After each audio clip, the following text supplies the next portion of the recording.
In this video, I'm going to show you how we took this eCom brand from 16K per month to 1.6 million per month in only 30 days. Not a typo, I'm going to show you in a second. And the exact creative and advertising framework behind offers like this that scale fast. Here's the screenshots, but let me go into Shopify to show you this is real. Let me refresh for a second. And here we are in October 2024 with 16.7K in sales. And then let me go to November 2024, where we are at 1.6 million in sales. You might think this is luck, but no, we followed this up in December 2024 with another 1.5 million in sales. So a clean 100x, also with a solid 25% profit margin. And scaling like this is not easy, of course, but I'm going to show you in this video exactly the creative and advertising strategy that we use to achieve this level of hyperscale. And it's not theory. It's going to be an exact breakdown packed with actionable insights. So if you want to scale aggressively while maintaining profit margins that are very healthy, make sure you watch this video all the way to the end. Short background about me. My name is Lukas. I'm the founder of TNS. And for the past 9 years, me and my team, we have worked with over 450 brands. We have tracked hundreds of millions in revenue and have advised e-com brands in the 7, 8, 9, even 10-figure range. And in the process, managing multiple 9-figure portfolio revenues. So I know a thing or two about e-com, and let's dive right into this video. First things first, what's the reality of scaling an e-com brand? No, it's not just about running ads. I wish, and I think you too, I think we all on YouTube are marketing people, so I wish it's just about ads, but it is not. There's mainly two pillars that you need for especially sustainable high revenue growth. It's of course the growth aspect of things and operations. In this video, we're mainly going to focus on growth, especially on ads and creatives, but I have to acknowledge operations in the beginning because it's really essential. And first, talking about the growth aspect of things, of course, you need ads. That's the main fuel behind rapid growth, especially also what we used in this example. And then offers, the offers you run in the ads. If your offer isn't compelling, then you can run the best ads and it doesn't help you. And same with creatives. If you don't have nice creatives, then they get attention. Then basically, it doesn't help if you have the best offer or the best ads, because creative ads is all about creative these days. And then, of course, emails, even especially in the beginning, maximizing repeat purchases and getting the AOV a bit up. And on the growth side of things, what's the main metrics we look at? We look at CPA management, AOV, and FPV management. So basically the first purchase AOV in this case, because if you scale this aggressively, so 100x in 30 days, the CPA is going to rise naturally and the AOV is going to go down. And we want to get like AOV up, especially the FPV, and the CPA down. At the same time, we want to, of course, look at LTV and retention, because we want to have repeat buyers that really stay with us and drive like long-term profits. Of course, get our conversion rate up all the time, especially once again, when we scale this aggressively, we're going to get more and more cold audiences that are harder to convert. So especially when we scale this fast, we need to look at conversion rate. And then, of course, the main metric in eCom, ROAS. But what becomes more important at this scale is the cash on cash return, or let's call it the cash on cash ROAS. Doesn't matter like how you want to call it. But basically, when you scale this fast, there's a bunch of e-com brands that went bankrupt because they scaled too successfully. So if you scale from 16K to 1.6 million, and then you get it's just a slightly elevated dispute rate, they can shut you down and you're basically back to square one. So you really have to be looking at your cash on cash ROAS to have really like proper and basically paranoid cash management. You cannot have like any money bound inventory, supplier issues, disputes. You really have to build redundancy everywhere, which kind of ties in with the operations part.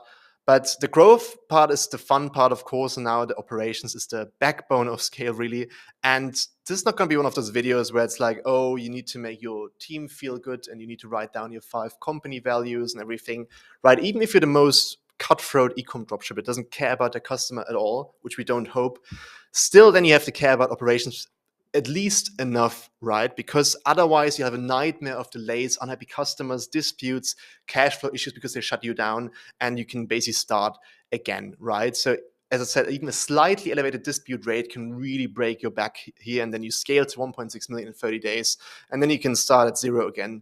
Amazing, right? So you have to look at operations, has to be really dialed in, and in operations, logistics and supply chain. So basically you have to avoid delays that kill customer trust. You can't have too long out of stock times when you scale fast, which ties in with stock and inventory management. So you cannot really run out of stock too much. Of course, it you lose revenue, but also if you have to scale ads down, it kills all momentum. The winning ad is all about momentum. Like sometimes if you scale even winning ads down, you cannot get them up again. So really it's always very bad if you have to scale ads down. So really have your stock and inventory management in place. And this ties in with finance and capital management, what I mentioned earlier. You really have to have cash flow discipline, and you cannot have capital stuck in inventory or like cash flow restraints or like payment processor holds.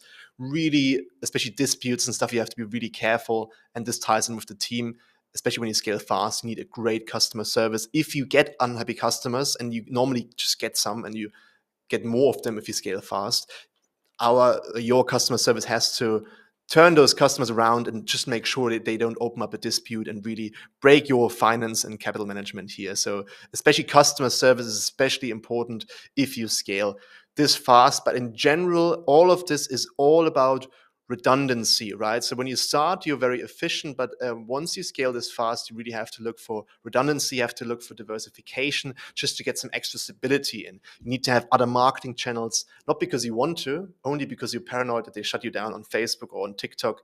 And that's basically what ads at scale is. Like you have to become paranoid, have to have different ad accounts, agency ad accounts, your own ad accounts, different IP addresses, different like browsers even, right? Because they can always shut you down, and then like the party is over very fast, right? So you really have to be paranoid. You have to have ad account redundancy, you have to have marketing channel redundancy, and you have to have payment processing redundancy, right? Have different payment processors to make sure if there's an elevated dispute rate, it doesn't break your whole operation really. So as I said, this video is going to focus on the growth aspect of things, mainly ads and creatives here, but it would be irresponsible to not mention operations because it's super important, and I will cover this in a different video, but this video is going to be about the growth aspect of things. So let's dive right in.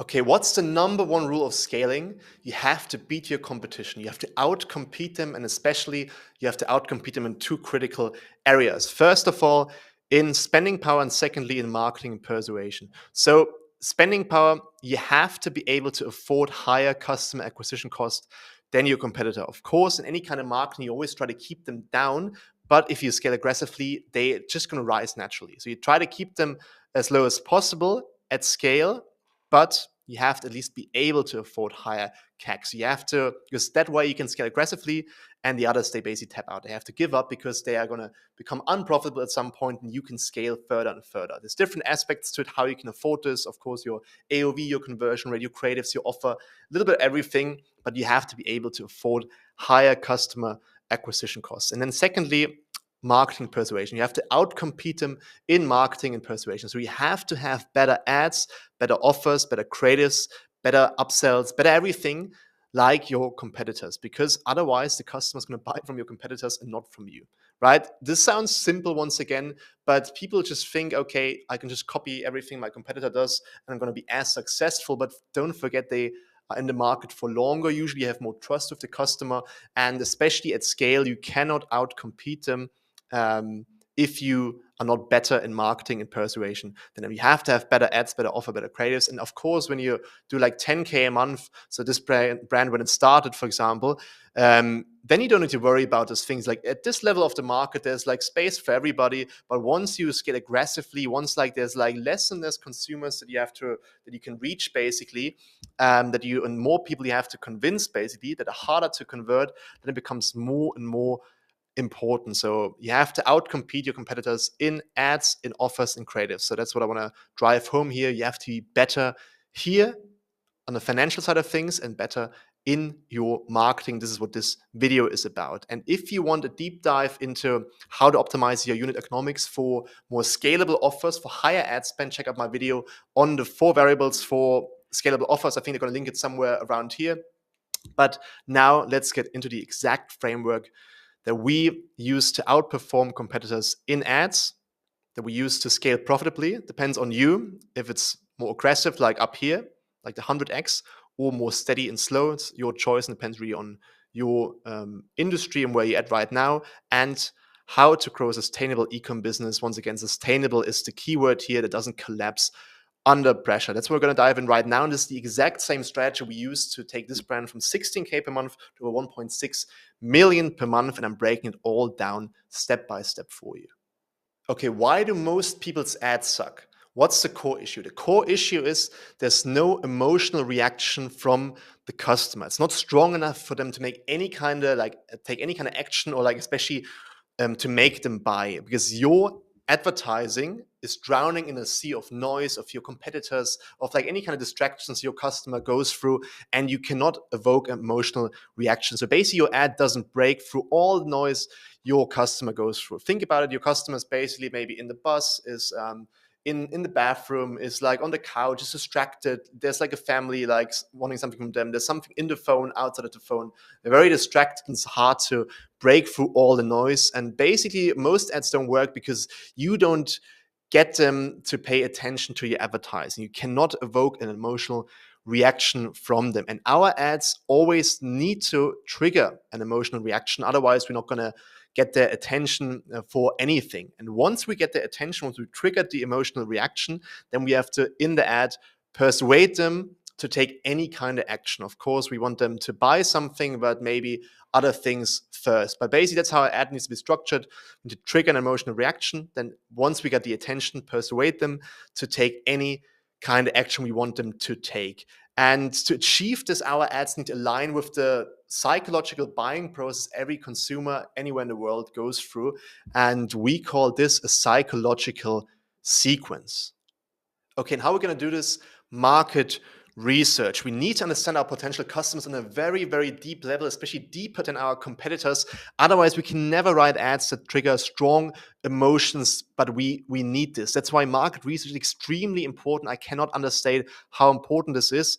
And I can already hear some of you saying, oh, just give me the one winning ad that's going to make me 1.5 million a month. But that's naive. And that's maybe the reason why you're not at that scale yet, because that's not how it works, right? If you're very lucky, your like most winning ads going to contribute like 5% of like the revenue of the 1.5 million. It's more usual that 50 ads, 100 ads maybe are going to contribute each like 1% to the overall revenue, right? And that's the problem. Like people want to get like this one ad, but nobody can give you this. And that's why I'm showing you this process, because it's very individual. And for this, market research is very important, because you're in a different industry and somebody else watching this video. So it's very individual, and you need to understand your customers on a very deep level, because otherwise, if I could just give you this one ad that's going to like make you rich, everyone would have the same advantage, like the same state basically, right? You need to have a competitive edge. You need to, what I mentioned earlier, outcompete your competitors in marketing. Otherwise,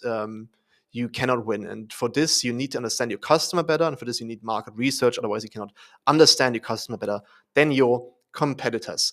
Okay, so market research process: first you analyze, then you categorize all the findings, and then you build customer avatars. Let's dive into this. So in the first step, you first want to gather as much information as possible, even if it's unstructured. In the second step, you want to categorize them, right? So don't overcomplicate this.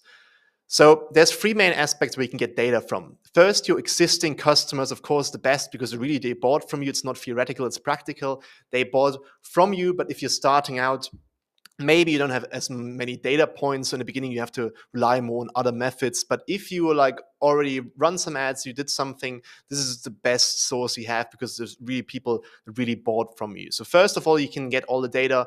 You really like all the basic data, even from the Facebook backend, for example, like what's my demographics, like where do my ads work the best, like what's the gender of my buyers, what's their location, the household income, maybe everything you can track in the backend. What upsells do they buy? What customers do they have the highest AOV, for example? And then you dive deeper, right? Of course, you get all the surface level data that you can get, but then you can dive deeper with post-purchase surveys. So you can basically ask them after they bought something all the questions you want to know at that point. This is going to change over time too. But for example, if your product is a gift, you can ask them like, who's this purchase for? To understand better, okay, who do you really speak to?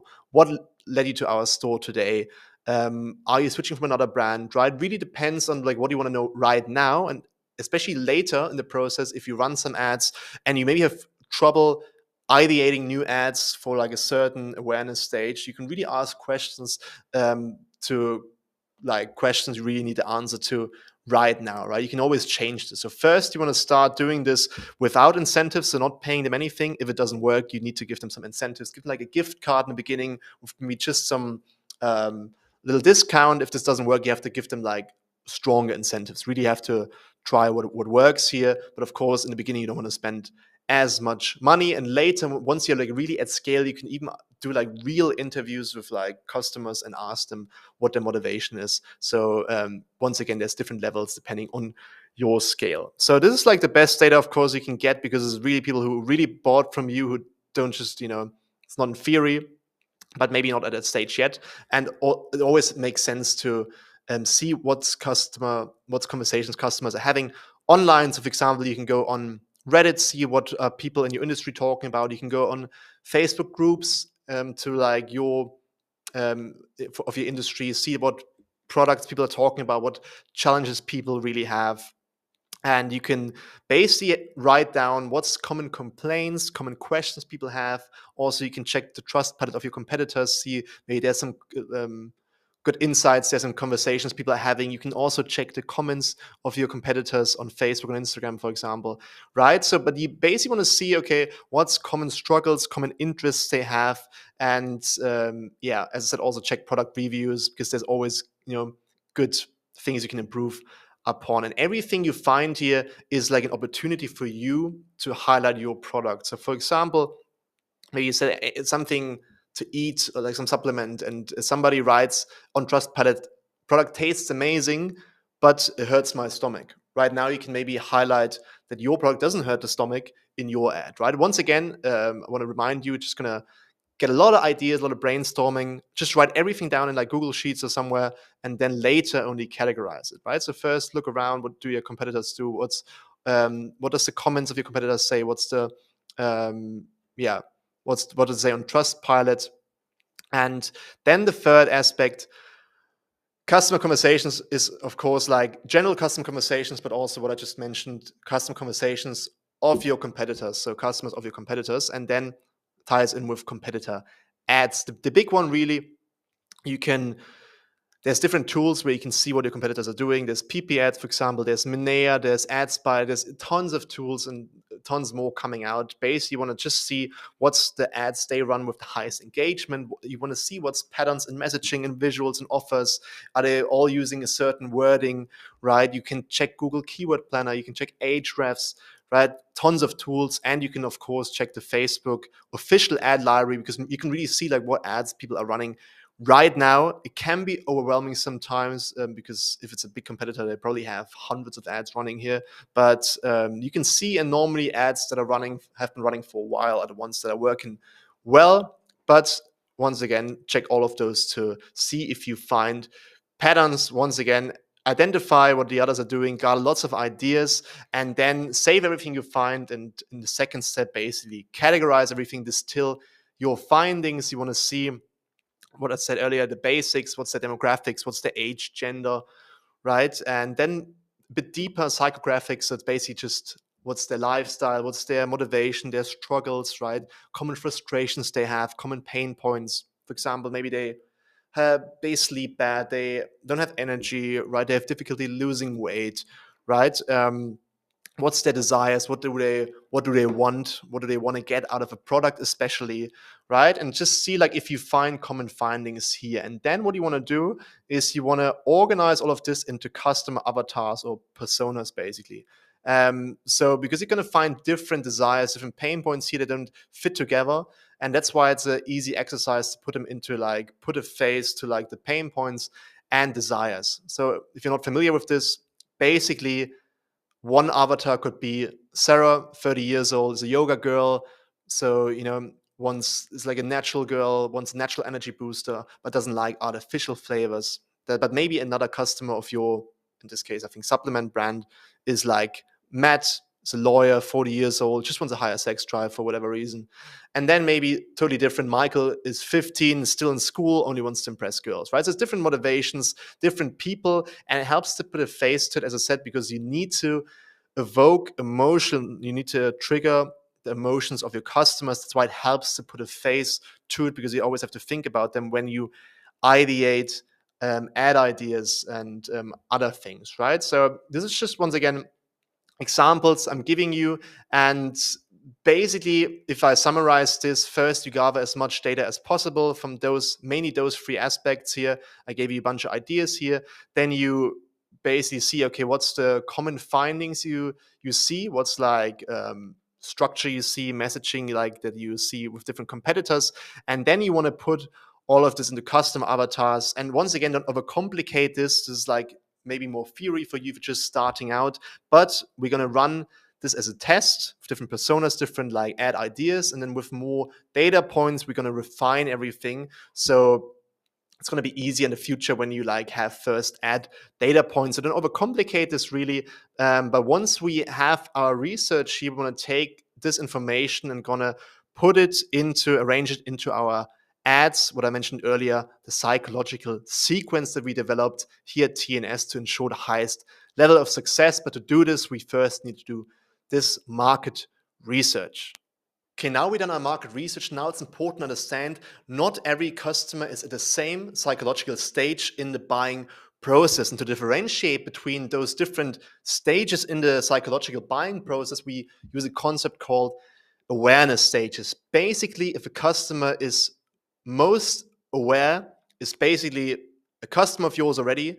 And if he's unaware, he knows nothing about you, nothing about anything.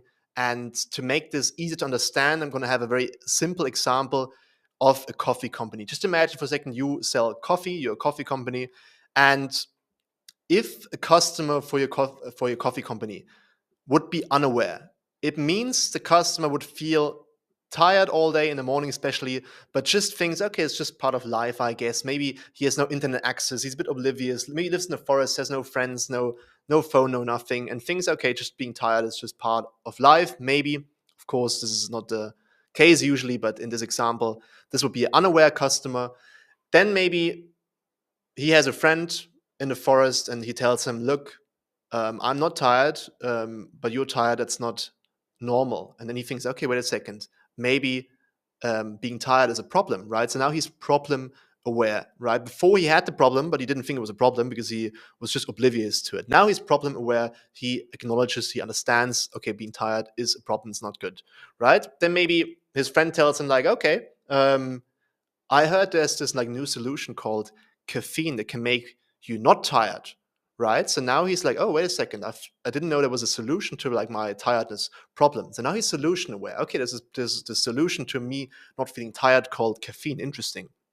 The next level would be he's product aware, right? So for caffeine, there's different delivery methods. There's caffeine tablets, there's black tea, coffee, right? But now he understands, okay, there's like this chemical and there's different delivery methods, right? And coffee, for me, looks like the best caffeine delivery method for me, for example. Now he's product aware and he thinks, okay, I want caffeine and I think coffee is for me the best delivery method for this caffeine. And then if the customer is aware, then he basically knows, okay, coffee is like the right product and coffee company X, hopefully our company, seems like the most trustworthy coffee company. I'm going to buy with them. And basically one step to the left would be like a customer, right? This is like a customer once he's like most aware, basically, right? So the customer unaware doesn't know nothing about anything, right? Oblivious, lives in the forest is a good analogy, and here knows everything about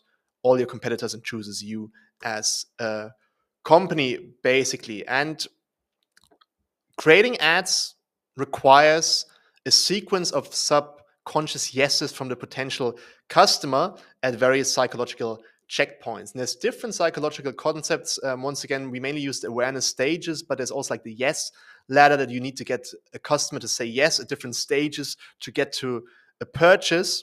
And in this example, it would have to be upside down because down here is aware and up here is unaware. But if we use the yes ladder, it would, in this example, would be, okay, yes, I'm tired. Yes, I'm tired and it's a problem. Yes, caffeine is the right solution. Yes, coffee is the right product. Yes, this company I trust the most, I'm going to buy with them, right? So you need to get people through this, but it doesn't matter like what concept you use. There's also like the touch point model. You need different touch points of a consumer to make them buy, but it's basically an abstraction and trying to put the psychological buying process into like an academic model, right? So it doesn't mean you have to do like the heavy lifting, doesn't mean you have to do all those yeses. For example, in our coffee example, everyone knows what a coffee is. It's basically just like you have to convince them that your coffee company is the best coffee company right now. But if you're selling something more innovative, you maybe have to like explain more and be a little bit more educational, right? Do a little more heavy lifting, basically. So it's going to be harder and it's going to take more time to convince those unaware people up here. So when you start writing ads and scaling them, you always want to start from the aware level. Start down here. If you're like a 10K per month, you start down here. You first want to convert the customers who are very aware of everything, and then you want to convince the product aware customers, then you want to convince the solution aware customers, all the way up to unaware customers. But if you want to scale to 1.5 million a month, there's just not enough people down here. Depends on your product, of course. Maybe there's, for some products, there's more down here, but usually 90% of the people are all the way up here. So you have to do more heavy lifting, and it's harder to convert because they need more convincing, they need more subconscious yeses, more marketing touch points that we have to pay for to really convince them.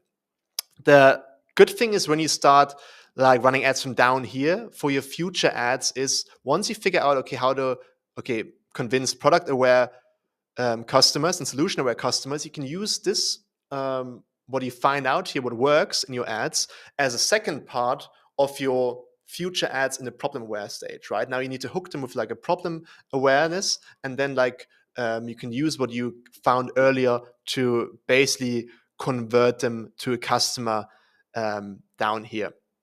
And why do we do this? As it is an academic model, it tries to put this abstract concept of like a consumer psychology of a buying behavior into a practical model. And it doesn't matter if you believe this is the best model for this, but it gives you a good structure how to think about all your ideas from the market research, from your personas. And maybe your like Matt persona is like more problem aware, right? And maybe your other like customer persona, Sarah, is like more here in the product aware stage, right? So you can also like maybe find, okay, like the common pain points, desires I find, the common the personas I have here, maybe they are found in different awareness stages. Usually, of course, everyone's everywhere, but maybe you realize, okay, because Sarah is a yoga girl, she's more conscious, she understands more about like my health product and the industry as a whole, that usually this persona is to be found more down here, which is very important for the ads that you write down here. We're going to get into this, don't worry. But what happens otherwise if you don't use a model like this? For example, you get inspired by competitor ads, you find all those interesting ideas, and you basically get overwhelmed, right? This is a structured way for us to think about our ads and test them, right? So because otherwise you don't understand why the ads you like work, what their purpose is, and where they fit into the buying journey, and why they work for the competitor and why they maybe don't work for you. That's why you can't just copy everything. You have to understand why they work. So this gives us a structured way to test all our ads. And we are going to have, if we go back to our market research, a lot of ad ideas for example, persona number one. In this case, maybe persona one is Sarah or whatever. And we can classify, okay, we have ad ideas for Sarah for the aware stage, for the product aware stage, for the solution aware stage, for the problem aware stage, for the unaware stage. And then maybe for our persona number two, Matt, we once again have ad ideas for the awareness stage, product awareness stage, solution awareness stage, and so on. And then also within every stage, we maybe also have a bunch of different hook ideas, engagement ideas, desire ideas, and call to action ideas. We're going to dive into this down here too, so don't worry. But just this concept gives us a good structure to think about our ads. And think about it, like even if you just have this, like for example, 4 personas and one idea for all awareness stages, is already 20 ad ideas you have. Makes it very easy to put all your thoughts into a good structure. And you should aim for 90% new ads every week, basically. And with a concept like this, you can basically say, okay, 1 week I'm going to only focus on problem-aware ads for all personas. 1 week I'm only going to focus on persona 2, right? So you can structure your thoughts much better. 1 week I'm only going to do iterations of that work for persona 1 and transport them to persona 2, for example, right? So it helps you and especially your team to structure your thoughts, your ad ideas, your brainstorming better, especially if you work with a team and maybe they're not as educated in marketing and not as smart in marketing, right? Then it really helps to have this structure.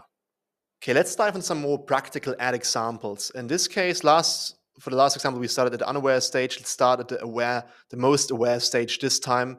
If a customer is actively considering, like basically already like chose your company and it's just waiting for the right offer. So you want to use incentives in your ads and hooks, for example, like 20% off today only, like very direct, straight to the point to get them over the last hurdle to really become a customer because they're just waiting for the right offer for the right time. Buy now and get free shipping. I linked one example here, for example. Here, fuller hair or your money back. 150-day money back guarantee, 93% clinically tested reduction in hair loss, only 2.29 euros a day, right? Very straight to the point and usually still advertising because you don't waste time. You just want to get them over the last hurdle because they basically already chose you as a company. If we go one step before, so somebody's product aware, now they're comparing different brands. You still have to convince them of your brand, right? So how do you convince them? Okay, maybe your ingredients and safety is better. Maybe your speed of results is better. Maybe like your product is more effective. You show customer proof, authority endorsements, right? Really like if they're at this stage, you have to convince them of your brand. Why is your brand better than the competitors, right? So you want to highlight your superiority over your competitors. And also at this stage, you really need a really good landing page that really does the same thing, like convince them like, okay, this is the right company. This is the most trustworthy company. So if we talk about hooks in this awareness stage, something like our shampoo contains doctor-approved ingredients proven to work. This is the number one solution for the problem. 10,000 customers approve. Once again, I linked an example. I think it's the same company even. Yeah. Unboxing ads, for example, right? Once again, the benefits, results very fast. Drug-free formula. Basically, like benefits trusted by over 100,000 customers. They're showing people, okay, this company is more trustworthy than the competitors, right? Think about, okay, somebody is like deciding, is it my company or somebody else? Now you need to really like drive like your USPs home. This can work as like a video and still always. If we go one step before, somebody's solution aware. So they're still considering, okay, why is your solution the best solution? Maybe like there's like different products in our coffee example, like maybe they don't want coffee, they want black tea, right? You have to convince them like why your solution is the best solution. In this awareness stage, you want to go with hooks that talk about solution, of course, right? So this is the best solution for this pain. This is the best way to solve XYZ. This is the fastest way to achieve 1, 2, 3. This belly fat burner protocol helped me. Once again, if we look at an example, once again from the same company, right? In this case, problem solution. So like they know the problem and your solution is the best, right? It's a good example because this is an ad that's going to get somebody from problem aware to solution aware, right? So like really the problem and this is the solution. Maybe they think like, oh, like more natural solution is the solution to my hair loss problem, but you want to say, okay, no, wait a second, our bio serum is like the right solution, right? So this is how solution aware hooks and ads look like. Then one step before, problem aware. Once again, somebody here doesn't know the cause or the solutions, right? So you have to highlight the problem really and not the solution because they're not there yet. People are not solution aware, they're problem aware, so they don't, understand the solutions, right? So you need to highlight the problem. In this case, you are going with hooks that agitate the problem, or like they kind of make them more aware of the problem, right? So struggling with symptom XYZ, are you having back pain doing this or that, right? If we look at an example once again,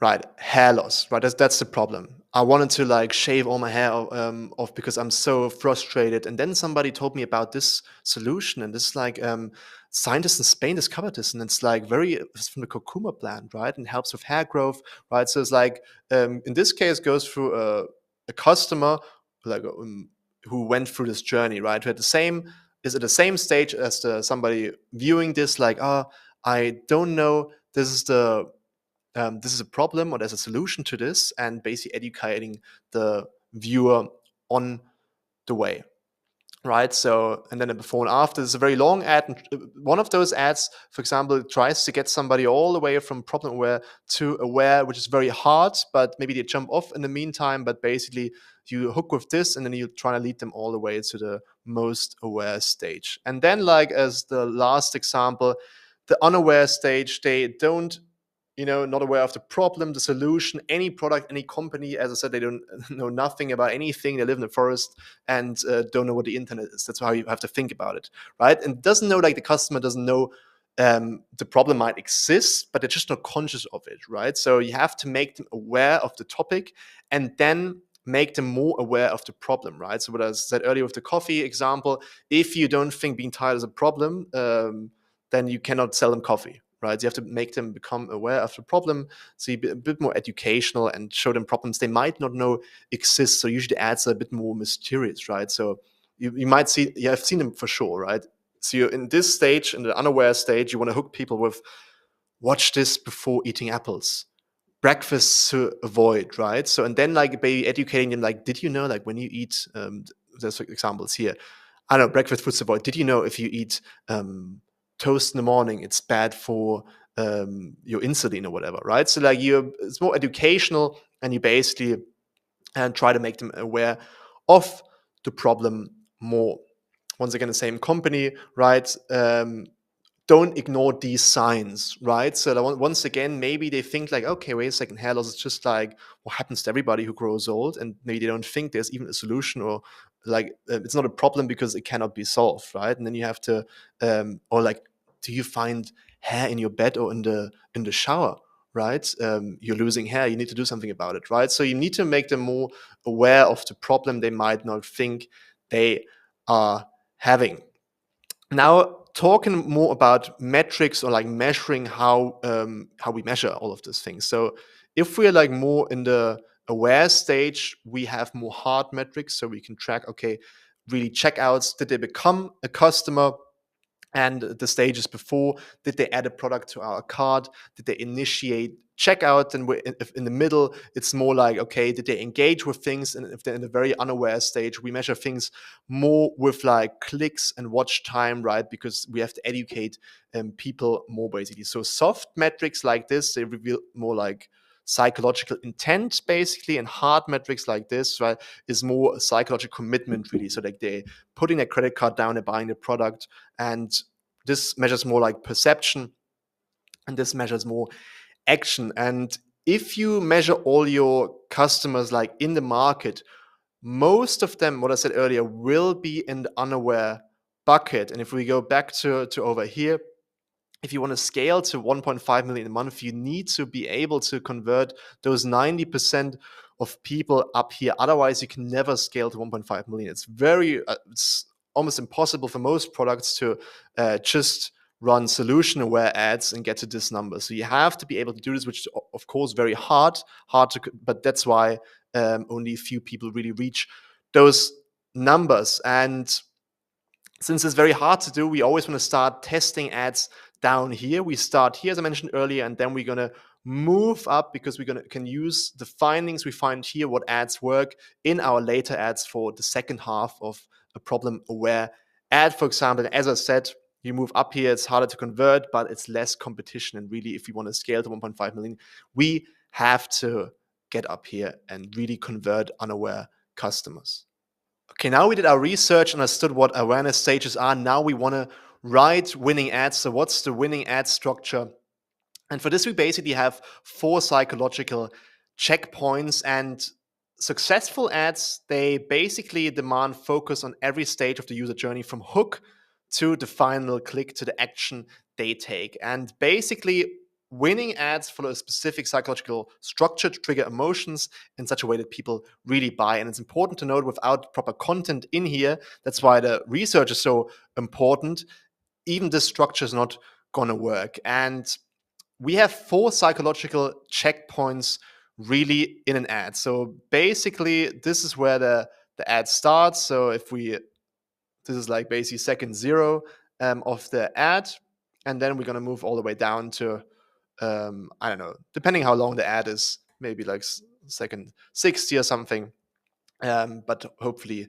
shorter if we can convey a message in a more distilled format. But basically, this is our 4 psychological checkpoints: hook, engagement, desire, action. First, the question is like the psychological checkpoint number 1: will they stop scrolling, right? What I mentioned earlier, people are like in the bathroom, in the bus, they don't even have like sound on, you need subtitles and stuff, right? They just mindlessly scrolling, are distracted, their wife wants something from them. Will they stop scrolling? Will they even notice your ad? Do you get their attention? Secondly, once you got their attention, will they continue watching? You need to provoke some kind of engagement. They will perform better, especially to get like a good watch time, to get a like, a comment on top of somebody buying. We need to have really like strong like emotional reactions we trigger to get people engaged in our advertising. Then the third psychological checkpoint: do they see the product's value really? So our marketing needs to channel the desires people have. Once again, like linking back to our market research, the pain points they have, and need to put the pain points and link them to the desires so we can sell them what we have, basically. And then kind of convince them, okay, I need this product, I need this coffee or this supplement. And then the very last step, the 4th checkpoint, once they think, okay, this product is valuable, they need to do something. Really tell them exactly, make it extremely clear what they have to do, and that they have to do it right now, and give them a strong, clear call to action. So otherwise, the customer is not going to do anything. If we just run like hook, engagement, desire, and be a little vague at the back end, like people are not going to do anything. We have to put a strong call to action. Buy something. That's also a reason why on all ad platforms there's always like a very like direct call to action button where it says buy now, shop now, because otherwise it's proven scientifically that people, if they don't get told what to do, they are not doing anything. And if we put this together with our awareness stages, so the holy grail in advertising is basically if you in one ad get somebody from unaware to aware, which the holy grail, but it's very hard. As I said, like somebody who lives in a forest who doesn't know what that being tired is a problem, to buying your coffee from your company because they trust you, is very, very hard. So people can do it, and it really depends on the industry, but normally you would split an ad up, and that's why you need different concepts and need to try different concepts. So maybe an ad for somebody who's unaware starts with unawareness and makes them solution aware, and then on the landing page they are gonna the customer's going to be made product aware, and then most aware, and like make to buy the product, right? Then maybe a customer's problem aware, the ad's hooking with problem awareness, and then the customer goes out and is product aware, right? But not full aware yet, and didn't become a customer yet. Maybe customer solution aware, the ad starts with solution awareness, and the customer goes out and actually buys something.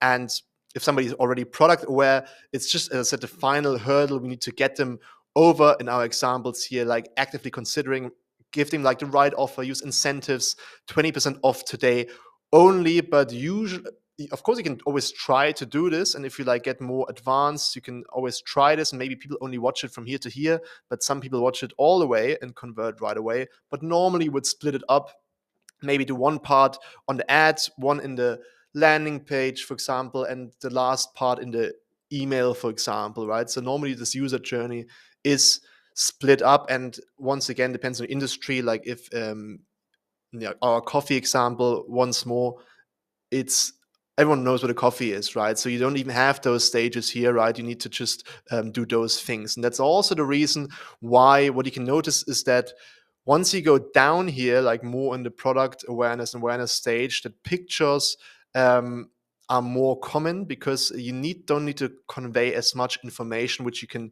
do with picture. It's just simple. What's the highlights? Maybe guarantee, money back guarantee, buy the product. Maybe once again, if I show you this example here, very simple, like a still picture basically. But once you like go more to the unaware stages of things, you need to usually use more video because you need to convey more information, you need to explain more, be a little more educational. And of course, you can always do it with a still ad, but on Instagram, for example, you have like limited space, right? So it's easier with a video to convey more information, to really get a customer from unaware to problem aware to solution aware to product aware and to aware. And that's also why if you like get to do like this holy grail of advertising, it's probably only possible with video to do all of this, to educate somebody from unaware to problem aware to solution aware to product aware to aware in a picture is basically impossible. Or it's going to be like a picture where it's like just text everywhere and people get confused where to look. So usually more on those stages, you use more video, and then you're going to see more pictures down here in those awareness stages. Other things you have to consider, if we talk about hooks, it's not just about the visual hooks. It's also about like what you say in the ad, for example, the verbal hooks and maybe the text in the picture. So really try different things in the hooks. And especially for each test you run every week, always fresh content just to like basically stay creative, like stay brainstorming all the time. And we would recommend to, especially at this scale, if you want to really scale to 1 million a month, test 2 to 4 concepts really per week. And if you test a complete new concept, give it 7 days for each concept. Otherwise, it doesn't get enough spend really, and you don't really learn anything from the new concept. And there's going to be like weeks where like you try something, nothing's going to work, and weeks where you're going to really like crush it. But yeah, you should aim, as I said earlier, for 90% new ads really, and even for us ourselves, right? You run you run 100 ads and then only 5 survive, and then you iterate on those 5. It's totally normal. So if you expect, that's why I give you some numbers here. If you expect like more ads to work, you think, oh, 50% of my ads should work, then maybe you think you have a problem. But if you like go in it with a mindset, okay, 95% of everything I do is going to fail anyway. First of all, you're more creative, you try more crazy things, but also you're going to have more winning ads really. So it's important to understand the mindset that every 20th ad really is going to be a winning ad at best. And if you don't have this information, maybe you run 10 ads and none is going to work, and then you're going to be sad and stop testing. So really test 2 to 4 concepts a week and allow 7 days for each concept.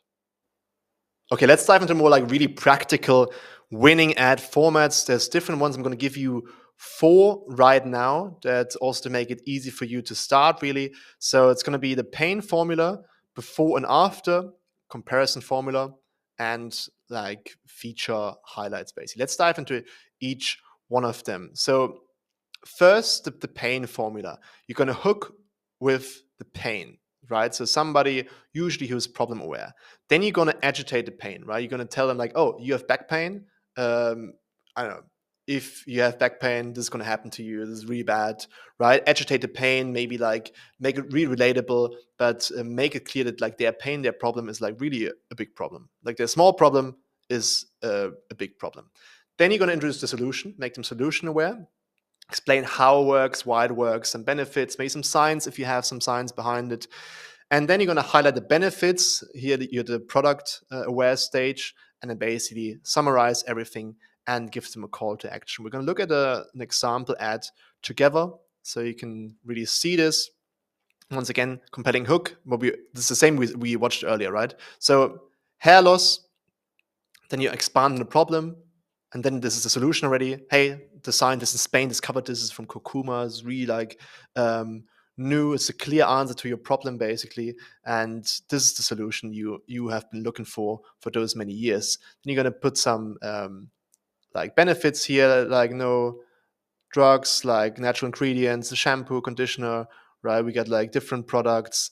You see results in 45 days. right? Then I get new growth. It's like all the benefits. Now before and after, it's basically like the summary already, right?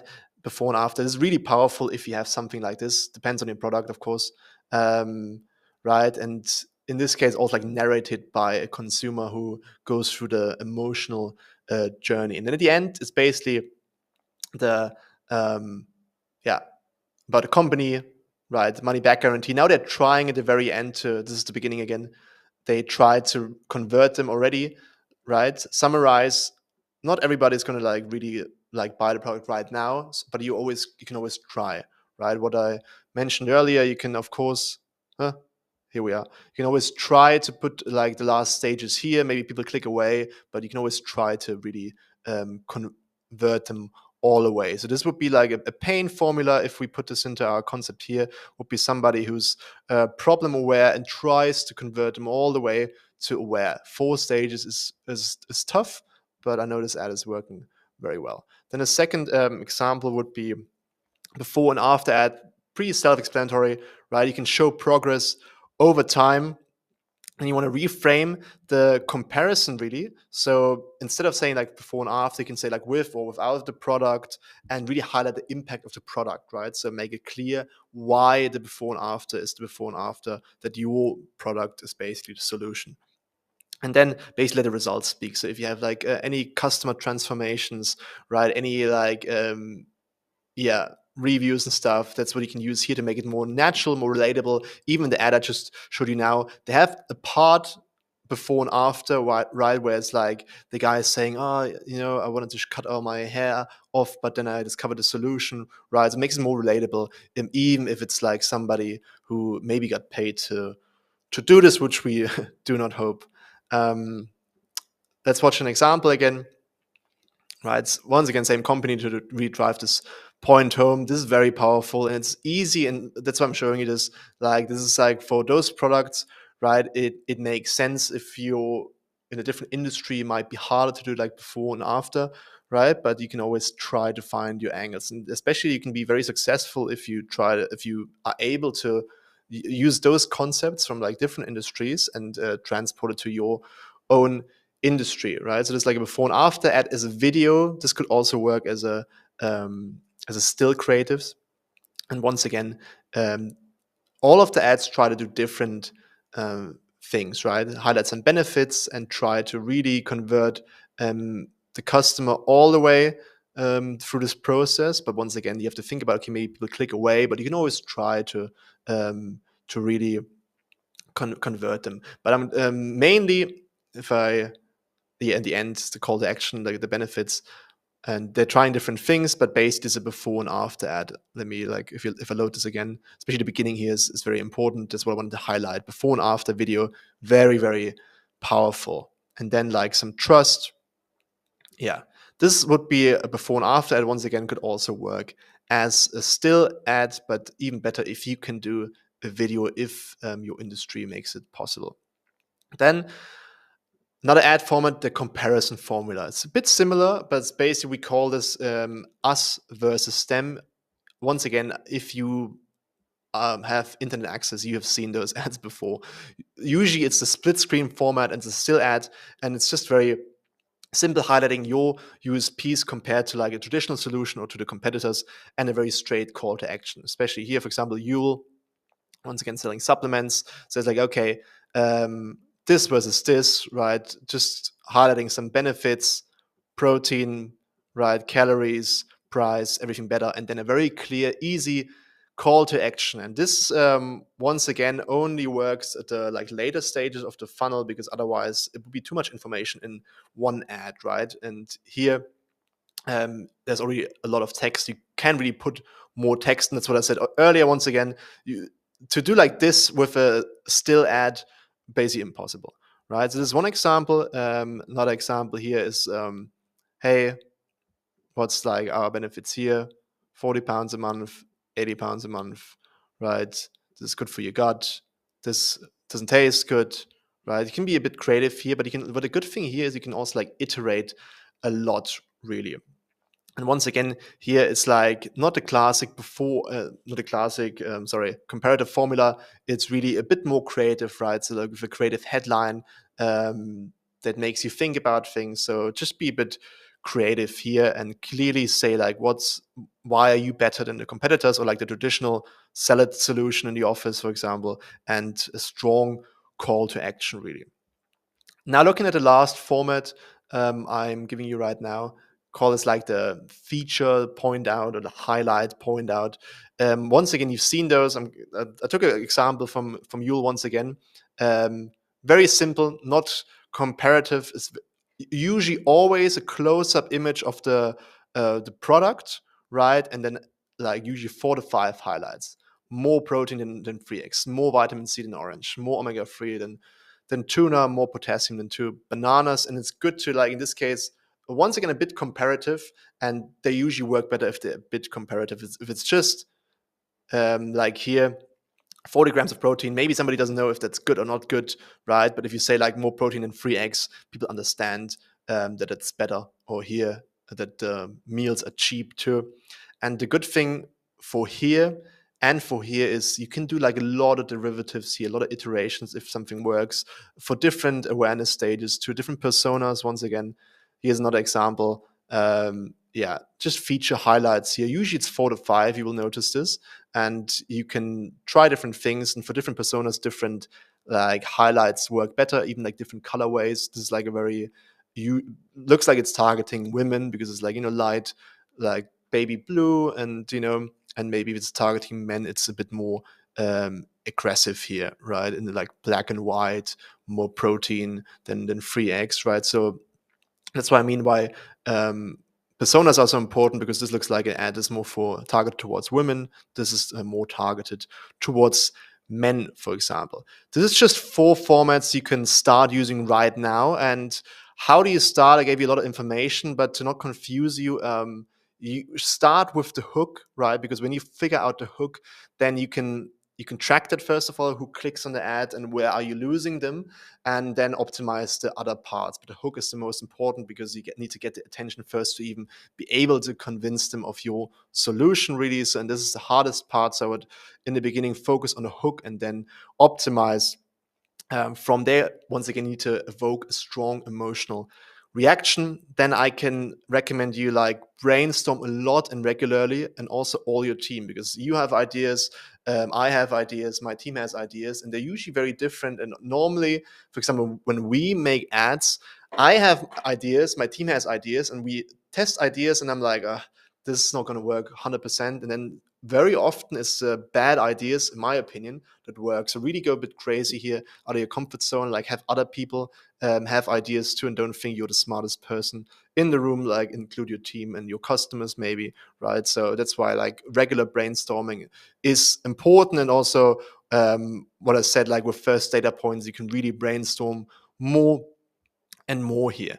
Then iterate what I just mentioned. Like once you got the first data points, you can really like make the whole process more data driven. In the beginning, it's more like theory, really. You need to test a lot, and then only a little part works, and then you basically iterate on what works and do more of those. Basically test different formulas, different awareness stages after doing all your research. I mentioned this earlier. You need consistent, fresh content. I'm going to say it again. 90% of ads should be new every week. If this surprises you, sorry, this is what's needed if you want to scale to like over 1 million per month. This is really like the scale you need. You need hundreds of new ads. I would say test 30 to 40 new creatives a week at scale. Otherwise, just a chance there's winning creatives in there is much lower. You never know, right? So like what I said, like if 10% of those work, it's 3 to 4 ads. If you don't test 30 to 40, you're not going to find one. If you only test 10 ideas, then only one is going to be a winning ad maybe, right? So that's just a law of big numbers, really. And in general, keep your ads short and sweet, especially in the beginning. I showed you some ads where they try to convince people all the way from unaware to aware, which have to be longer normally. But it's like, if they don't work, how are you going to know why they don't work, right? So like if you're new to this, if you're like starting out, first of all, what we said, always start down here, and then shorter ads, and then they become longer and longer once you become more more educated about your customer, what works, what doesn't work. So this is the first steps I can recommend you to get started. Don't overcomplicate things. Start with this and with the first data points. Iterate, iterate, iterate. Okay, a lot of information. Now, how do we put it all together in Meta Ads Manager? Of course, you can use this for all the other ad managers, but in this case, especially when it's very visual ads, we're going to be mostly focused on Meta Ads Manager and TikTok Ads Manager. Our strategy here is very simple. The algorithm is getting better every day. They have thousands of nerds working on this, so you're not smarter than Facebook. Believe me, we're going to keep it very simple. We're going to have one ABO campaign, so ad set optimization for testing. We're going to have one CBO, so campaign budget optimization for scaling. That's basically it. So in our testing campaign, we can test all our ideas, and if they work, we basically transport it to the scaling campaign and increase the budget here. That's how it works. So if we dive into this. In the testing ABO campaign, we're going to have one ad set per country if you're running different countries. Once again, I wouldn't recommend focusing on too many in the beginning. So really just like focus on one or maybe two countries. Otherwise, you're going to confuse yourself because consumer psychology is a bit different in different countries from my experience. And rarely, like even over here, this example is one country only, really, right? So you can do this and then you can always go to other countries, but if you think this was 10 countries, it wasn't. So really focus here. Where are we? Okay, here. As a rule of thumb, I would say every ad should roughly get their AOV as a budget within 3 days, right? So once again, rule of thumb, there's different rule of thumb. Basically, the only thing that's important is for like any ad that you test, they have to get enough spent in a fairly quickly amount of time. Fairly quickly, I would say 3 to 7 days. Then you have to know, okay, this is a winning ad or this is a losing ad, really, right? So that's why it's a rule of thumb, but it's a good starting point for you. So if you take AOV, for example, your product has an AOV of 100 euros, and you're testing 5 new ads. That's basically, that's a bad example. It's hard to calculate. That would basically be like a daily budget of 200, because with this, after 3 days, all of those ads would get their AOV one time. And usually if you spend like the AOV one time on an ad and it doesn't work, then it's like not a winning ad. So this is like a good rule of thumb that you can start with and then refine if you maybe realize, okay, you need more daily budget because it doesn't work. And once again, I say like this is like a formula for everything together, because not every ad is going to get the budget, because of course the algorithm is going to take the budget and distribute it, not you. But if you test new ads in our testing campaign, don't touch the ad for 3 days. Give them time, and then you can analyze after 3 days. Once again, when they reach like their AOV one time on average, this is when you can analyze your ads, really. And if then once again, okay, after 3 days you see, okay, where is it going? And then you want to see, okay, is the result stable? And that's why this rule of thumb makes sense for us normally 3 to 7 days. So after 3 days, you know, okay, works roughly, doesn't work. And then if they're profitable within 7 days still, then we duplicate the ads to our scaling campaign, right? So we basically here we test things as well as a testing campaign naturally, and then we're going to copy it to our CBO scaling campaign. One campaign, really, that's it. And if you're starting here, you would start with $100 per day budget of this is a scaling campaign, right? So we hope to be spending 10,000 per day and more, right? But if you're just starting out, minimum $100 per day, but usually much more. And broad targeting, the copy and the ads, the creatives are doing the heavy lifting. Once again, Facebook has thousands of nerds just working on this algorithm for years. That's their main income source. You are not smarter than 1,000 overpaid nerds, right? So please, broad targeting. Yeah. And what I mentioned, now you might be confused and think, oh, but wait a second, you told us earlier you have to look at demographics and age of people. Yes, but more for the messaging in the ad, not really for the targeting. So it doesn't really make much sense anymore to do like a lot of demographic targeting, really. Yes, the algorithm is good enough, and yes, you are not smarter than Mark Zuckerberg. And basically, if CPA is good enough, you want to increase the budget of your whole campaign by 20% daily. You wouldn't recommend more because it can crash your ads. So with 20%, you're on the safe side. You can scale a bit more aggressively, but I wouldn't recommend to increase your budget, to double your budget really.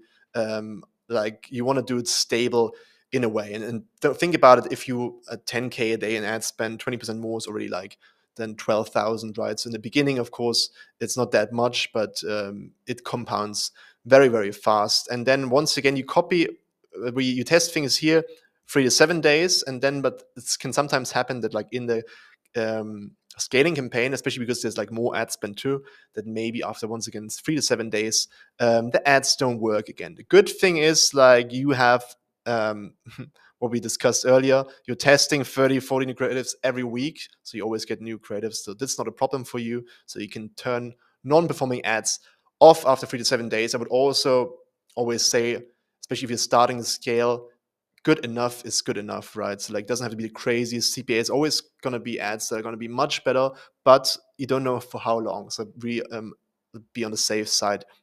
Here you can have different ad sets, but it's just important that all the audiences in the different ad sets have a similar size. Otherwise, because we're optimizing on the campaign level, the algorithm is going to give all the budget to like the biggest audience, which is going to not help us, right? So if you have different ad sets, like have a similar size, but optimize the campaign only on the ad level. As I said earlier, copy and ads do the heavy lifting, and on the ad level, kill underperforming creatives, and yeah, basically exchange with new winners from your ABO testing campaign. Once again, we test a lot, so we always get new winners here. Basically, in general, I would say what else is important? Have one product, one category per campaign. Normally, you wouldn't have too many categories in general, but always try to stick with one product, one category per campaign. You can have different scaling campaigns for different product categories if they're very different, if there's like very different personas, because otherwise the data is going to be confused really. And of course, all the campaigns have to be optimized for purchase. But here it really depends on like how many products you have, how many markets you have, also what's your scale currently. Normally, don't overcomplicate things. Have one testing campaign and have one scaling campaign. Otherwise, you're going to just confuse yourself, and then you think, oh, it's like about the targeting or like what things I put in the business manager, but it's usually just about your copy and ads. If your ads are not working, it's usually these days no technical things really anymore. And then what admin things can you use? So basically, you can just use Google Sheets. It's good enough. And later, if you want, you can use like ClickUp to have like a better project management, depending also on how big your team is. And if you want to track timestamps, like for some forensic stuff, maybe. But basically, you want to track all your new creative batches you're testing every week. Once again, 30, 40 new creatives a week. Want to check what's the status. Track your hooks, your personas, your results, track everything you can track. And like I would say, ClickUp makes sense later for like a creative pipeline. If you have this level of scale, if you test 30, 40 creatives new a week, you maybe test new creative people too from different countries, right? It makes sense to have some kind of project management software like ClickUp or Monday. It doesn't really matter what it is, to see what ads are to do, what's the ideas, are they ready, when are they ready, post-launch, even to have some accountability with your team, what to iterate on.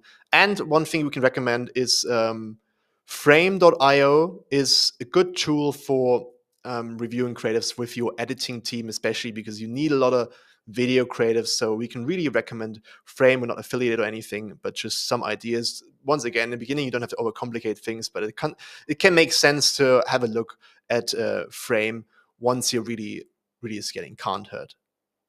Okay, beyond ads and creatives, this video was mainly about ads and creatives, so this aspect here. But there's, of course, like many other important things you have to take care of. Like, of course, I can only share so much, otherwise this video is going to be 5 hours long. But basically, condensed on the ad and creative level, you always want to basically lower your CPA, so spend as least as possible for a new customer, and then get the most out of them. So make sure your AOV doesn't crash, right? Normally when you scale, AOV is going to go down because you reach colder audiences, and CPA is going to go up, which is a bad dynamic. So you want to kind of counteract that. And In any case, you want to increase traffic and conversions, but at some point you're going to run out here and you have to take care more of like the landing page aspect of things, the upsell part of things, and especially the lifetime value, which of course ties together. But don't overcomplicate things, especially when you're starting. It's okay to just mainly focus on ads and creatives, and then later, once you run into those problems that your AOV crashes, for example, or like your CPA goes through the roof, then focus more on those things. In the beginning, you have to have to come back to the beginning, just to like operations like foundation that's good enough, and then once you run into issues, you can really optimize this. Where are we? Here we are, right? So, but basically, to show you other things as well, like once you figured out ads and creatives, it makes sense to really like improve your conversion rate. Once again, when you scale more and more, you reach colder audiences, more unaware audiences that are usually harder to convert. So you need better and better landing pages in the beginning. Easy, like basic landing page is good enough, but at some point you need really different types of landing pages for different audiences. You need VSL pages, so video sales letter, advertorials, listicles, sales pages, product pages. There's tons of them. And it's the same psychology because it's buying psychology on the landing page. You have to match your landing page type with the awareness level, and then basically with the findings you get, test and iterate. It's just easier to test and iterate those things on the ad level and then transport your findings to the landing page. But basically, if somebody is more unaware, needs more education, so it's basically here, you usually need landing pages like an advertorial or like a video sales letter where you can put more education in there, where you can once again in a video format or like an advertorial, a long sales page that they can read, where you can really educate people in an easier way that you cannot do with just a very short landing page for somebody who's already like very aware or like product aware, right? So once again, match your landing page table awareness level. It's just easier to test those things on an ad level than on an LP level, because LPs are usually more work, I would say. Same like ties in with like upsells on your landing page, like after the purchase or post purchase. But an easy way for people to just make more money or like is just increase their prices, right? Like you can now these days justify it with inflation adjustment, but of course only to a certain extent. But it's always an easy way to increase your AOV without even like having to give up margin. But then again, additionally, you also want to do bundling, right? Do offers like frequently bought together, and always like encourage more product purchases and product like repurchases through email, through SMS, on the landing page, everywhere. Basically, you can do the seasonal offerings, post-purchase upsells, right? Once again, what I mentioned earlier, the if you do like post-purchase surveys to understand your customer better, you can really tie this in very nicely with an upsell, even with a gift card, for example. There's some really like nice methods you can use here, sell related products, but basically always be focusing on upsells. Get that AOV up, especially when you scale. It's going to go down, so you need to get it back to normal or like even higher, hopefully. And then all those things together tie into lifetime value. It's basically key to sustainable long-term profit. You need to focus on customer retention, really own your audience, like personalized offers. Once again, for this, you need to understand the deep emotions of your customers. Otherwise, you cannot give them personalized offers, really. And the holy grail in advertising, upsell them to a subscription. Even if your product doesn't like naturally offer subscription, or like not a subscription product, you can be a bit creative here, maybe like tie together a physical product with a digital subscription. There's always ways. And then even better, have your own app, then you can send push notifications, really own your audience. Because if we scale, it's gonna get more expensive. It's just natural, and you want to own more of your audience and don't want to be too dependent on Zuckerberg or anybody else. So really, the goal in marketing is always to because here we rent our audience, right? Like if they shut us off for some reason, we can always like counteract it and like have redundancy, right? Different ad accounts and stuff, but it can always happen, right? So like down here, we have more control, right? So we always want to own our audience, right? Just like, of course, this video was mainly focused on ads and creatives. Just want to show you there's many different aspects we have to take care of, and our e-com scaling strategy really focuses on all those key aspects. So ads, landing pages, upsells, and LTV. And every client we scale to 1 million per month really uses this approach. So implement all those steps I put in this video, and you can increase your chance of hitting that milestone. It's not easy. Nobody said that. And of course, I cannot share everything because this video is going to be 5 hours long. But I hope you took like any value from this video. So like, subscribe if you liked anything here if you took any value from this. And thanks for watching. If you want to work with us, click the link below to work with us or get some mentorship. Thank you for watching and see you next time.